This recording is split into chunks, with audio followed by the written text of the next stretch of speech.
Hello, welcome to Getting Started With, where our job is to make your job easier.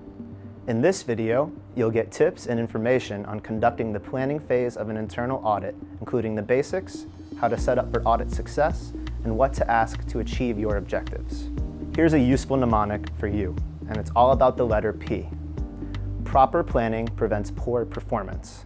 So, let's get started. So, you've been assigned to the lead of a project selected from your risk-based audit plan, and your CAE has handpicked you to ensure its success. In an engagement's planning phase, the goal is to learn as much as possible about the program or process that is the subject of the engagement. Let's start with the basics, things you'll need to consider before meeting with the client. First up is staffing. Knowing who will be working on the project may impact what you will focus on during the audit. Make sure you have the right team with the right experience to achieve your objectives. Budget, for both time and money. If traveling or training needs to be arranged, getting ahead of any internal scheduling or budget conflicts can pave the way for a smoother timeline, so you can deliver your project accordingly. Priority. Knowing where the project sits as a priority for your function and your organization helps you decide what to include in your project. Also, knowing your CAE's expectations and the timeliness expected can impact what ultimately goes in or gets scoped out from the audit. Here's a bright idea. Outline expectations and objectives up front before starting the project. Have frequent discussions to ensure expectations haven't shifted. Once you have the basics down, you'll need to familiarize yourself with your audit objective. Knowing the type of audit you'll be conducting will dictate how you plan your audit. If the engagement is a recurring project, such as an annual expense audit, start with SALY, as in same as last year. You'll want to build on what was done on the last project and revisit the approach and planning procedures, taking into consideration any lessons learned. But don't assume things will be exactly as they were last year. Some great questions to ask up front on these types of audits are, what's new and what's changed? Even on projects or controls that are tested regularly, a new perspective may open some eyes to issues that weren't noted before. If your audit isn't a recurring one, it's likely it was scheduled as part of the annual audit plan. That means you have some lead time before you can get started. In this case, planning ahead can be a real time saver. While you are planning for scheduled audits, you have time to arrange any training you and your audit team may need related to the topic. Review internal reports or presentations.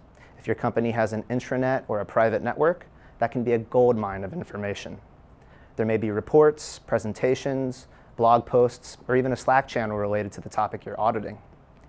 You can obtain internal control narratives and review Slack or Yammer channels dedicated to the audit topic.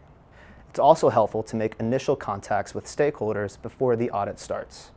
Despite it being on the audit plan and discussed among senior management, stakeholders may be surprised when they see you show up.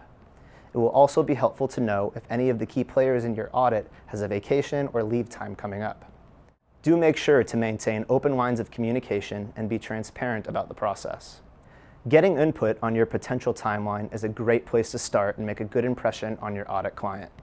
Sometimes you have to plan for unplanned audits, which can seemingly come from nowhere. Maybe a fraud is uncovered or a big initiative hits a hurdle and internal audit's input is needed. In these situations, you will want to ask a lot of questions to get up to speed and understand your objectives. Check out the Getting Started With episode on interviewing for tips on asking good questions. No matter the kind of project, make sure you plan to communicate and stay aligned with stakeholders after you learn any new information to ensure your understanding aligns with theirs. Okay, so moving ahead, let's say you've made first contact with the engagement's primary stakeholder. Your next step will be to identify which additional stakeholders need to be involved and kept informed.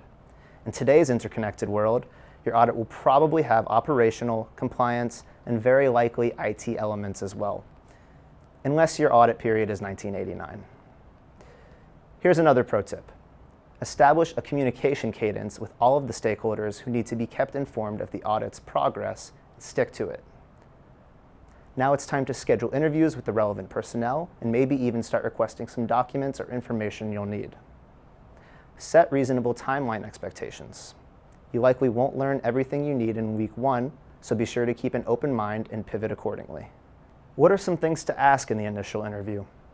You'll want to understand what the entity you're auditing thinks is important, So asking things such as what worries them, what issues there are from previous audit findings, which frameworks they may follow, or what metrics they report to the board.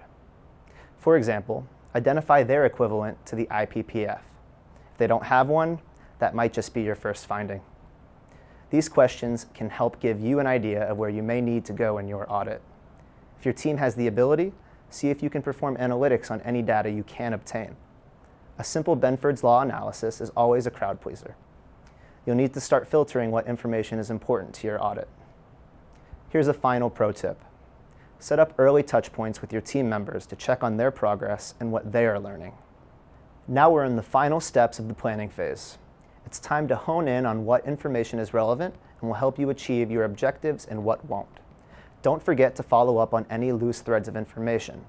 Then begin designing your test procedures and crafting a list of materials the client will need to provide that will help you execute those procedures. What's left now is to decide what's in and out of scope for the engagement. Congratulations on completing Getting Started with the planning phase. Next time, we'll be discussing getting started with the fieldwork phase. Thank you for watching. There's much more to learn. On the next screen, you'll see links to suggested videos to view next.